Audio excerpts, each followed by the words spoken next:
श्री दुर्गाय नमः। अथ श्री दुर्गा सप्तशती प्रथम अध्याय।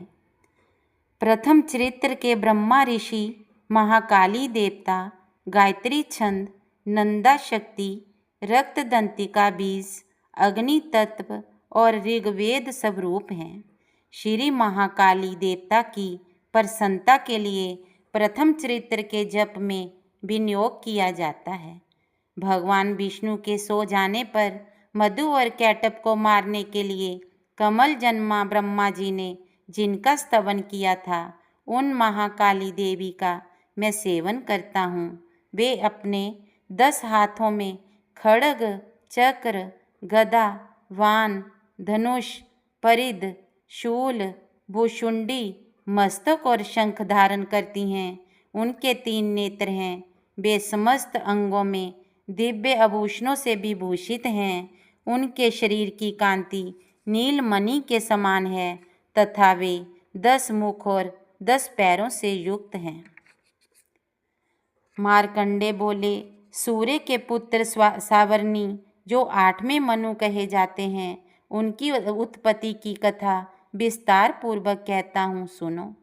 सूर्य कुमार महाभाग सावर्णी भगवती महामाया के अनुग्रह से जिस प्रकार मनवंतर के स्वामी हुए, वही प्रसंग सुनाता हूँ। पूर्व काल की बात है। सवारोचिप मनवंतर में सूर्थ नाम के एक राजा थे, जो चैत्र वंश में उत्पन्न हुए थे। उनका समस्त भूमंडल पर अधिकार था। वे प्रजा का अपने और पुत्रों की भांति धर्म पूर्वक पालन करते थे। तो भी उस समय कोलाविगवंशी नाम के क्षत्रिय उनके शत्रु हो गए। राजा सूर्थ की दंड नीति बड़ी प्रबल थी।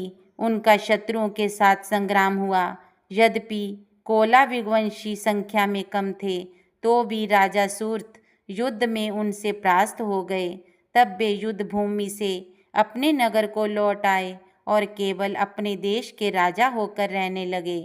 समूची पृथ्वी से अब उनका अधिकार जाता रहा, किंतु वहाँ भी उन प्रबल शत्रुओं ने उस समय महाभाग राजा सूर्थ पर आक्रमण कर दिया। राजा का बल क्षीण हो चला था, इसलिए उनके दुष्ट, बलवान एवं दुरात्मा मंत्रियों ने वहाँ उनकी राजधानी में विराज किए सेना और खजाने को हथिया लिया। सूर्थ का प्रभु तब नष्ट हो चुका था, इसलिए वे शिकार खेलने के बहाने घोड़े पर सवार हो वहाँ से अकेले ही एक घने जंगल में